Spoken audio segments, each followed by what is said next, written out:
ఈ అమ్మవారి దర్శన భాగ్యం కలగాలంటే ఎంతో అదృష్టం, యోగ్యత రెండు కలిసి ఉంటే కానీ అమ్మవారి దర్శన భాగ్యం కలగదు.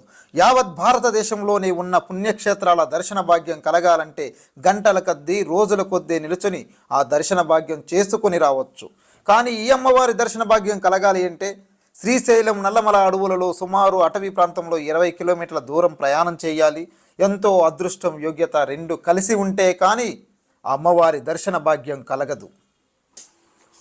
దీనిని నెక్కంటి జంగిల్ రైడ్ అని కూడా ఫారెస్ట్ ఆఫీస్ వారు చెబుతూ ఉంటారు. ఈ జంగిల్ రైడ్లోనే మనం ఇష్టకామేశ్వరి అమ్మవారి దర్శనం లభిస్తుంది. ఈ ఫారెస్ట్ ఆఫీస్ వారు టికెట్లు ఇచ్చేటటువంటి అమ్మవారి దర్శనార్థం ఈ ఆఫీస్లోనే టికెట్లు ఇస్తూ ఉంటారు. ఈ ఆఫీస్ వచ్చేసి శ్రీశైలం వెళ్ళేదారిలో డోర్నాల రోడ్లో శిఖరం దగ్గరే ఉంటుంది.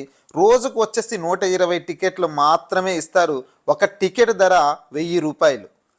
ఈ 120 టికెట్లలో 16 టికెట్లు